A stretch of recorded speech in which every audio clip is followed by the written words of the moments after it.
আসসালামু আলাইকুম। কবিটেক বাংলার পক্ষ থেকে সবাইকে স্বাগতম। শিক্ষার্থী, আশা করি তোমরা প্রত্যেকে ভালো আছো।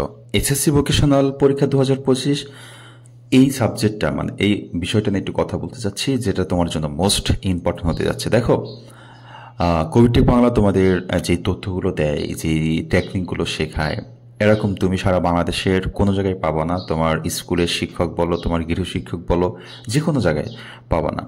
আমি তোমাদেরকে শেখাই কিভাবে ভালো একটা রেজাল্ট করা যায়, আর ভালো রেজাল্ট কেন করতে হবে।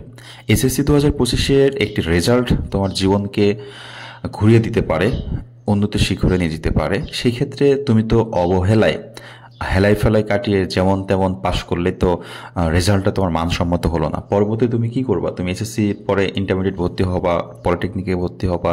তো সেই ভালো কলেজগুলোতে ভর্তি হতে হলে কিন্তু তোমার পয়েন্টটা খুবই জরুরি, গুরুত্বপূর্ণ। হ্যাঁ, মাত্র পয়েন্ট 1, 2, 3, 4 এর জন্য দেখবা যে এটা কলেজে চান্স হচ্ছে না, ডিপ্লোমাতে চান্স হচ্ছে না।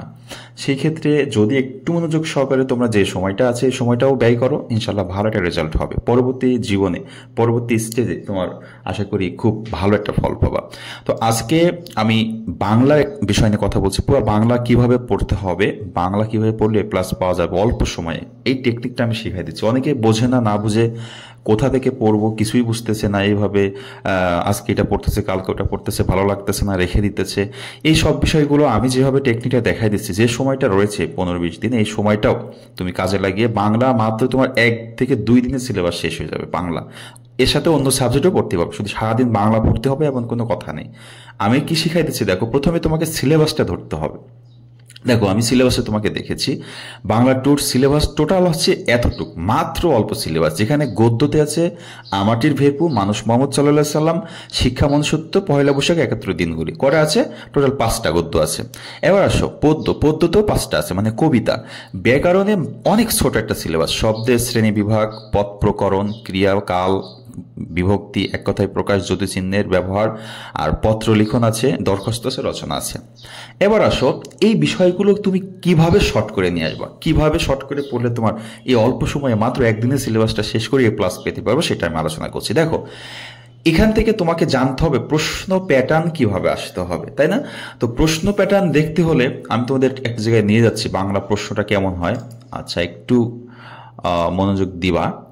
বাংলা প্রশ্নটা হচ্ছে, আমি তোমাদের একটু দেখাচ্ছি বাংলা প্রশ্ন কিভাবে হয়। দেখো, কিছুদিন আগে তোমাদের একটা নমুনা প্রশ্ন দিয়েছিলাম। বাংলা প্রশ্নটা এভাবে হয় যে, ক ও খ বিভাগ হতে 3টি সৃজনশীল, ক, খ এবং গ বিভাগ, এই 3টা বিভাগ কিন্তু সৃজনশীল। মানে কতে তোমার হবে গদ্য, যেটা গল্প, খতে হবে হচ্ছে পদ্য, আর গতে হচ্ছে যেটা আমাদের সাহিত্য রয়েছে, যেটা আমাদের সহপাঠ সেখান থেকে। হ্যাঁ, তো টোটাল হচ্ছে 3টার একটা 3টি করে 3, 3, 6 আর 7টা সৃজনশীল তোমাকে বাংলাতে মোট অ্যান্সার করতে হবে। তাহলে তোমরা অনেকেই জানো না বাংলায় কয়টা সৃজনশীল অ্যান্সার করতে হবে। সৃজনশীল হচ্ছে 7টা বাংলায়, পদ্য থেকে 3টা, গদ্য থেকে 3টা, আর সহপাঠ থেকে একটা, মোট 7টা। এখন আসো, এই 7টা সৃজনশীল পদ্য থেকে যেই তোমার 3টা অ্যান্সার করতে হবে, টোটাল 5টা প্রশ্ন আসবে। গদ্য থেকে, মানে আমরা যেই আমাটির ভেপু বললাম এগুলা থেকে হচ্ছে, মানে এখান থেকে আমি তোমাকে দেখাই দিই, এই যে এই 71 দিনগুলি থেকে আমাটির ভেপু এই পর্যন্ত হচ্ছে 5টা প্রশ্ন আসবে, তোমাকে অ্যান্সার করতে হবে হচ্ছে 3টা। হ্যাঁ, আবার একই রকম ভাবে তোমার খ বিভাগেও আছে পদ্য, পদ্য থেকেও এরকম প্রশ্ন আসবে। খ বিভাগে 5টা অ্যান্সার করতে হবে, 3টা। হ্যাঁ, আর গ বিভাগে হচ্ছে তোমার যেটা হচ্ছে সহপাঠ আছে, সেখান থেকে 2টা প্রশ্ন আসবে, অ্যান্সার করতে হবে একটা। তো এই 7টা সৃজনশীল তুমি অ্যান্সার করবা কিভাবে? 7টা সৃজনশীল কিন্তু অনেক পড়া, সবচেয়ে বেশি পড়া হচ্ছে 7টা সৃজনশীলের জন্য। 7টা সৃজনশীলের জন্য তোমাকে কি কি পড়তে হবে আবারও বলছি, 5টা পদ্য, 5টা গদ্য এবং একটা সহপাঠ। এখন দেখো, এই পড়াগুলো তুমি কিভাবে, জাস্ট একবার মনোযোগ সহকারে যদি বইটা পড়তে পারো, পড়ে তুমি বাংলা দেখবা 100% এই 7টা সৃজনশীল তুমি লিখতে পারছো। 5 সাথে 35 মার্ক, এই 35 মার্কে 32, 33 তুমি এমনিই পাবা। দেখো কিভাবে, আমি চলে যাচ্ছি বাংলা বই, মনে করো তোমার একটা বাংলা বই। হ্যাঁ, বাংলা বইয়ের এই যে সিলেবাস দেখো, এটা হচ্ছে এখানে আমরা যদি দেখে আসি একটু আমাদের যেই এগুলো আছে, হ্যাঁ, এই পাশে একটু দেখি। আমাটির ভেপু পাইছো না? এটা এটা 66 পেজ। হ্যাঁ, আমি 66 পেজে চলে যাচ্ছি। আমাটির ভেপুটা, এই যে আমাটির ভেপু। আমাটির ভেপু লিখেছেন বিভূতিভূষণ বন্দ্যোপাধ্যায়। এরপরে মানুষ মোহাম্মদ সাল্লাল্লাহু সাল্লাম লিখেছেন মোহাম্মদ ওয়াজেদ আলী। এরপরে আমাদের শিক্ষা মনুষ্যত্ব আছে, লিখেছেন মোতাহার হোসেন চৌধুরী। হ্যাঁ, এখান থেকে তুমি কি পড়বা, মূল বইটা থেকে কি পড়বা? দেখো, আমি যদি মানুষ মোহাম্মদ সাল্লাল্লাহু সাল্লাম দেখি 73 পেজ, একটু খেয়াল করবে, আমি 73 পেজে আসতেছি। এই ভিডিওটা কিন্তু তোমার জন্য খুব গুরুত্বপূর্ণ, মনোযোগ সহকারে একেবারে শেষ পর্যন্ত দেখো। বাংলা তোমার খুব সহজেই শেষ হয়ে যাচ্ছে। হ্যাঁ, বাংলা খুব সহজেই শেষ হয়ে যাচ্ছে। আচ্ছা দেখো, আমি তোমাদেরকে একটু দেখানোর চেষ্টা করছি। আচ্ছা, 73 পেজটা নিয়ে সেই আসছি। এটা হচ্ছে কত পেজ? 63 পেজ। আর 10টা পেজ এদিকে আসলে 73 পেজ চলে আসবে। এটা হচ্ছে আমাটির ভেপু যেটা যাচ্ছে 71, 72, এই হচ্ছে 73। দেখো, এটা হচ্ছে মানুষ মোহাম্মদ সাল্লাল্লাহু সাল্লাম। তো এটা হচ্ছে কিন্তু গল্প।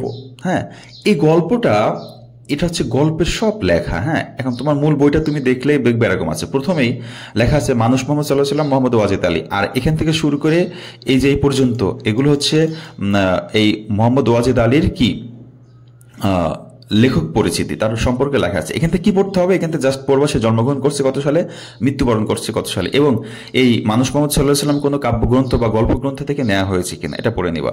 এবার এই জায়গায় এই যে হযরতের মৃত্যুর কথা প্রচারিত হইতে মদিনায় যেন আধার ঘনাইয়া আসিল, এটা গল্পে কিন্তু শুরু হয়েছে। আবার শেষ হয়েছে কোথায়? দেখো, শেষ হয়েছে এই জায়গাটায়, অনুকরণ ও বরণীয়। এবার আসো, এগুলো হচ্ছে তোমার শব্দের অর্থ রয়েছে, তাছাড়া এখানে রয়েছে পাঠ পরিচিতি।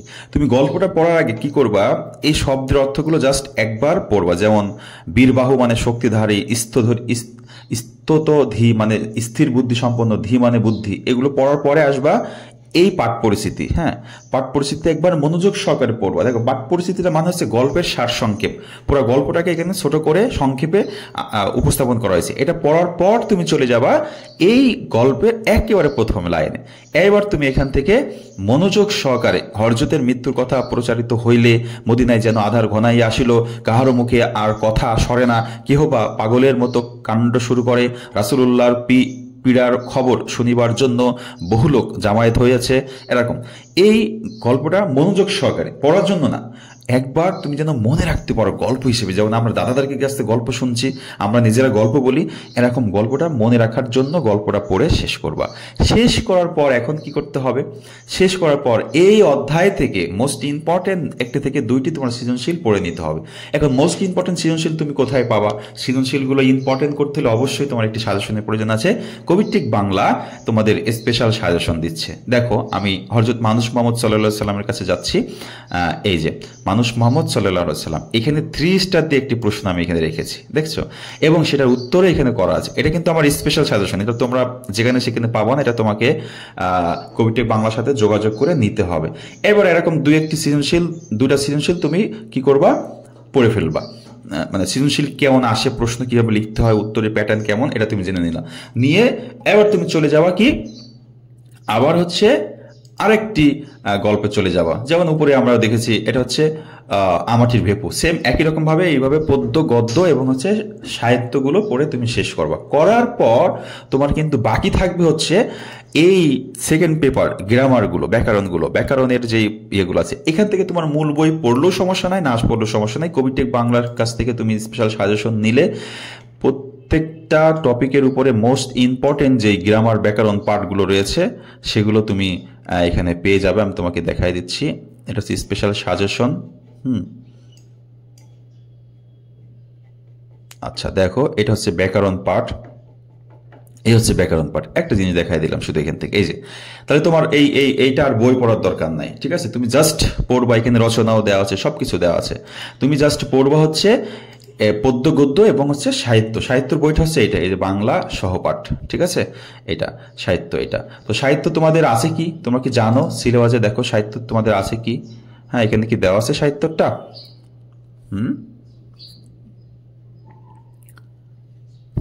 আচ্ছা, সাহিত্য তোমাদের আছে, আমি তোমাকে দেখাই দিই, সাহিত্যর নামটা বলে দিই, বহিপীর। হ্যাঁ, বহিপীরটা তোমাদের পরীক্ষায় আছে।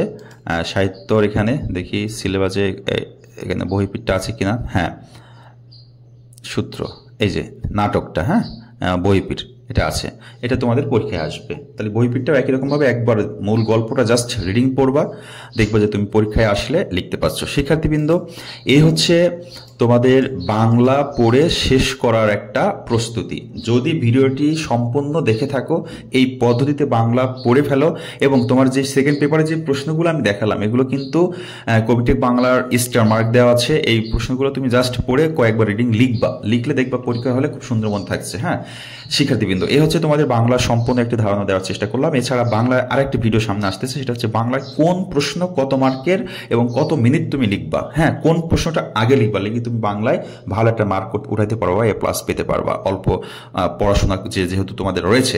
শিক্ষার্থীবৃন্দ, তো ভিডিওটি যদি ভালো লেগে থাকে অবশ্যই কমেন্ট করবে, আর বন্ধুদের মধ্যে শেয়ার করে দিবে, একটি লাইক তো আশা করি। আর তোমরা যারা এখন স্পেশাল সাজেশন নাও নাই, স্পেশাল সাজেশন প্লাস আমি যে পদ্ধতি দেখিয়ে দিচ্ছি, এভাবে পড়লে 100% A+ পাবে যে সময় আছে। আমি মনে করি অনেকে পেয়েছে বিগত সালে, তোমরাও পাবা। হ্যাঁ, সবাই ভালো থাকবে, সুস্থ থাকবে, কবিটেক বাংলার সাথেই থাকবে। আল্লাহ হাফেজ।